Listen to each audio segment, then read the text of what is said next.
जय माता दी।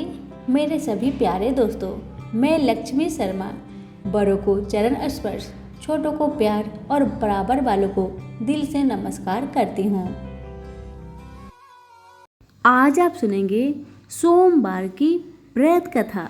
इस व्रत को स्त्रियों का व्रत अखंड सौभाग्य, संतान प्राप्ति एवं निर्धनता दूर करने के लिए किया जाता है।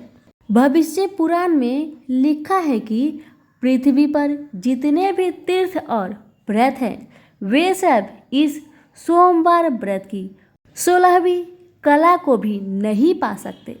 जो सोमवार को भगवान शिव का अर्चन करते हैं उनके लिए इस लोक और परलोक में कुछ भी दुर्लभ नहीं है। इस दिन जो दान होम व्रत और जप किया जाता है वह उमा शंकर की प्रसन्नता का कारण बनता है। इस व्रत के करने से समस्त मनोकामनाएं पूर्ण होती है। उज्जवल भविष्य, कीर्ति, मान, प्रतिष्ठा मिलती है। निसंतानी को संतान तथा निर्धन को धन की प्राप्ति होती है। सारे भय दूर होकर दुखों का नाश होता है। सौभाग्यवती स्त्रियों का सुहाग अखंड बना रहता है। इस व्रत के देवता चंद्र शांति और शीतलता के प्रतीक है। यह मानसिक अशांति व हृदय की चंचलता को दूर करके हृदय को शांति प्रदान करता है। नेत्र पीड़ा व अन्य बीमारियों का शमन करता है।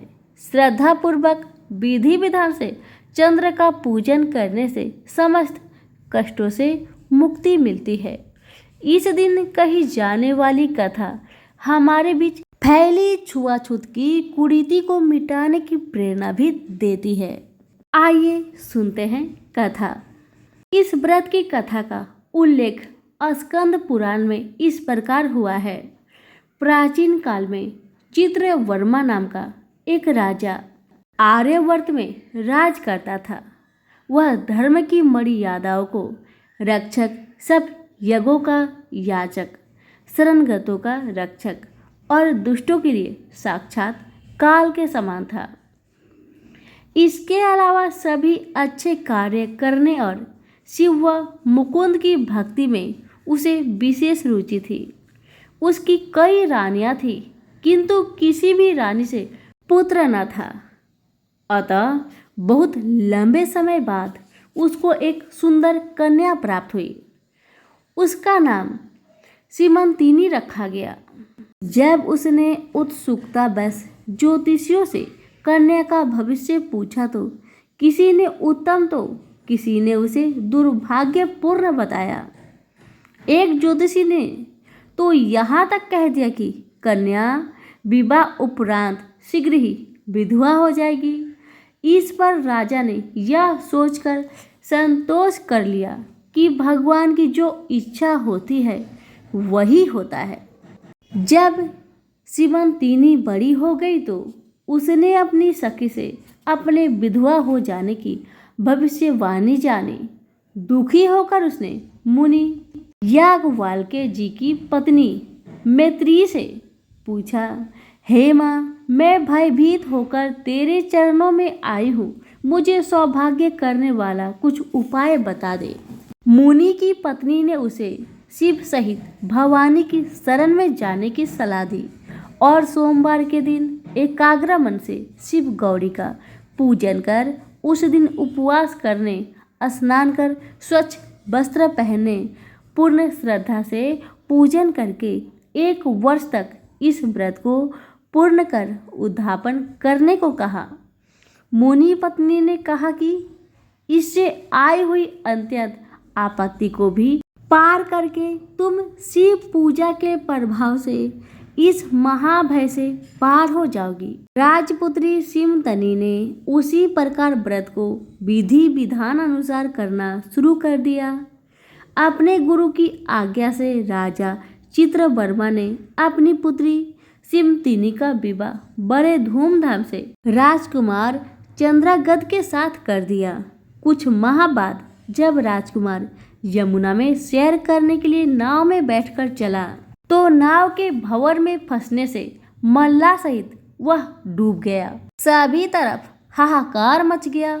साध्वी सिमतिनी ने भी पति लोक जाने की इच्छा व्यक्त की तो पिता ने उसे समझा बुझाकर रोका, इसलिए वह विधवा जीवन बिताने लगी। लेकिन उसने सोमवार का व्रत करना नहीं छोड़ा। यूं तो राजकुमार चंद्रागध यमुना में डूब चुका था, लेकिन जलकीरा में लगी हुई एक नाग कन्या ने डूबे हुए राजकुमार को देखा तो वह उसे पाताल लोक में ले गई। वहां उसे सभी नाग कन्याओं ने घेर लिया। नागराज तक्षक ने उसके बारे में पूछा तो राजकुमार ने बताया कि वह राजा नल के पुत्र इंद्रसेन का पुत्र है। फिर उसका विस्तृत परिचय दिया और बताया कि यह महादेव का भक्त है, जो तक्षक ने प्रसन्न होकर उसे नदी के ऊपर पहुंचा दिया। सोमवार के दिन जब सिमतिनी स्नान करने सखियों के साथ उस नदी पर पहुंची तो राजकुमार को जीवित देखकर फूली न समाई। राजा इंद्रसेन ने अपने पुत्र को राज्यभार सौंप दिया। सिमतिनी के साथ चंद्रगद ने वर्षों तक सुख भोगा और 8 पुत्र व 1 पुत्री को पाया। इस तरह शिव पूजन करके सिमतिनी को पति और अन्य सुखों की प्राप्ति हुई। तो सभी प्रेम से बोलिए हर हर महादेव। माता पार्वती की जय हो। आप सभी का बहुत बहुत धन्यवाद।